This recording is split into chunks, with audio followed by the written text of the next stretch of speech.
بسم اللہ الرحمن الرحیم۔ السلام علیکم ورحمۃ اللہ وبرکاتہ۔ للہ الامر من قبل ومن بعد الا لہ الحکم۔ قرآن کریم کی بہت ساری آیات للہ ملک السماوات والارض، اس قسم کی بے شمار آیات جو یہ بتاتی ہیں کہ حقیقی طاقت، حقیقی اقتدار، حقیقی مالک اور حقیقی منصف اللہ کی ذات ہے۔ حقیقی قبضہ بھی اسی کا ہے اور ہر چیز پر کنٹرول بھی اسی کا ہے، ہر چیز پر حکم بھی اسی کا چلتا ہے۔ ہمارا اقتدار، ہماری حکومتیں، ہماری عدالتیں، ہماری خلافتیں، ہمارے عہدے، ہمارے منصب، یہ چند دن کے ہیں، کچھ وقتوں کے لیے ہیں، کچھ دنوں کے لیے ہے، کچھ سالوں کے لیے ہیں، لیکن انسان کو ان تمام معاملات میں اقتدار میں ہوتے ہوئے، کسی عہدے اور منصب یا کرسی پر بیٹھتے ہوئے اپنے رب کو نہیں بھولنا چاہیے۔ اگر مجھے طاقت مل گئی تو میرے ذہن میں یہ بات ہونی چاہیے کہ مجھ سے بڑا، ساری کائنات سے بڑا رب ہے، جس سے بڑا طاقتور کوئی نہیں۔ اگر میں عدالت کا جج بن گیا تو میرے ذہن میں یہ بات ہونی چاہیے کہ اگر میں انصاف صحیح نہیں کروں گا تو مجھ سے بڑا ایک جج اللہ کی ذات، اللہ کی عدالت موجود ہے۔ ہم کسی بھی عہدے اور منصب پر چلے جائیں، اپنے عہدے اور منصب کا غلط استعمال نہ کریں، ہمیشہ رب کو یاد رکھیں، اللہ کی قدرت کو سامنے رکھیں۔ ایک بہت بڑے شاعر منظوم بھوپالی، منظر بھوپالی، ان کا ایک بڑا خوبصورت اور بڑا مشہور زمانہ کلام ہے، اور اس وقت الیکشن کا دور چل رہا ہے، ہر طرف افراتفری ہے، ہر طرف ایک عجیب قسم کی ہنگامہ آرائی ہے۔ پھر اس کے بعد عہدے ہوں گے، پھر اس کے بعد منصب ہوں گے، پھر اس کے بعد اقتدار کی کرسی ہوگی۔ تو ایسے حالات میں آپ کی یہ نظم، بھوپالی صاحب کی یہ نظم بہت کچھ سکھانے اور سمجھانے کے لیے کافی ہے۔ آئیے ذرا سنتے ہیں کہ منظر بھوپالی صاحب نے کیا خوب انداز میں ہمارے معاشرے کی منظر کشی کی ہے۔ طاقتیں تمہاری ہیں اور خدا ہمارا ہے، طاقتیں تمہاری ہیں، خدا ہمارا، طاقتیں تمہاری ہیں اور خدا ہمارا ہے، عکس پر نہ اتراؤ، آئینہ ہمارا، عکس پر نہ اتراؤ، طاقتیں تمہاری ہیں اور خدا ہمارا ہے، عکس پر نہ اتراؤ، آئینہ ہمارا ہے، عکس پر نہ اتراؤ۔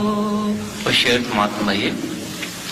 آپ کی غلامی کا بوجھ ہم نہ ڈھوئیں گے، آپ کی غلامی کا، آپ کی غلامی کا بوجھ ہم نہ ڈھوئیں گے، آبرو سے مرنے کا فیصلہ ہمارا ہے، آبرو سے مرنے کا فیصلہ ہمارا۔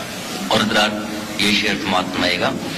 عمر بھر تو کوئی بھی جنگ لڑ نہیں سکتا، عمر بھر تو کوئی بھی جنگ لڑ نہیں سکتا، تم بھی ٹوٹ جاؤ گے، تجربہ ہمارا،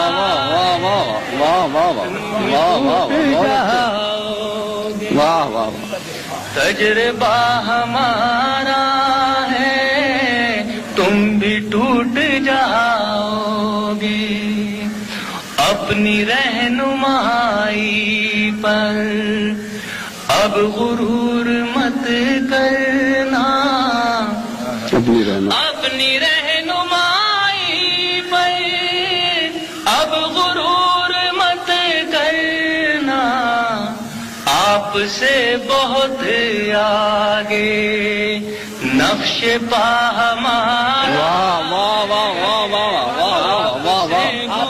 بہت اچھے، بہت اچھے منظر، پھر سے پڑھیے، بہت اچھے، بہت خوب، اپنی رہنمائی بہت خوب۔ اب غرور مت کرنا، آپ سے بہت آگے نقش پا ہمارا ہے، آپ سے بہت آگے۔ اور جس شعر کے لیے میں نے غزل کہی حضرات آپ کی خدمت میں پیش کر رہا ہوں، ملاحظہ فرمائے گا۔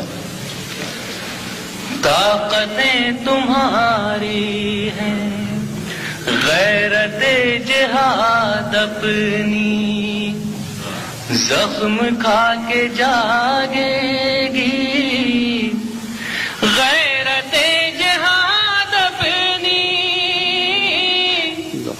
زخم کھا کے جاگے گی، پہلا وار تم کر لو دوسرا ہمارا۔ ایک اور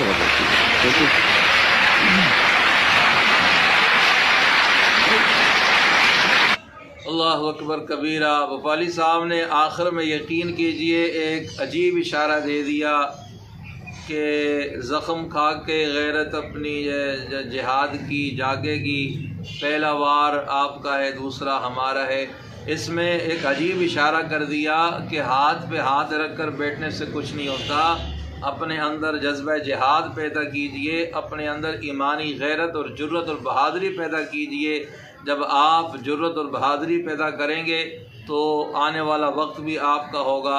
اور ساتھ ساتھ آپ نے یہ بھی اشارہ دیا کہ جو عزتیں، عظمتیں، کامیابی کے اصول، جو طریقے قرآن و حدیث میں بیان ہوئے، اور جو ہمارے مسلم ہیروز تھے، صحابہ کرام کی ذات دیکھ لو، حضرت خالد بن ولید ہو گئے، بعد میں جو اس مسلمان سیاستدان تھے، کیا کچھ ایجاد کیا انہوں نے، لیکن آج ہم اس سب کو بھول گئے ہیں اور ہم مغرب کی ترقی کو دیکھ کر بڑے مرعوب ہو گئے ہیں، حالانکہ انہوں نے یہ چیزیں ہم سے سیکھی ہیں۔ تو بھوپالی صاحب نے یہ بھی ایک اشارہ دیا کہ اپنے اسلاف کو یاد کرو، جو طاقتیں، جو کامیابیاں تمہیں آج غیروں کے ہاتھوں میں نظر آتی ہیں، حقیقت میں وہ ہمارے اسلاف سے ہی انہوں نے لی ہیں۔ اللہ امت مسلمہ کو بیدار ہونے کی توفیق عطا فرمائے۔ دعا میں یاد رکھیے گا۔ السلام علیکم ورحمۃ اللہ وبرکاتہ۔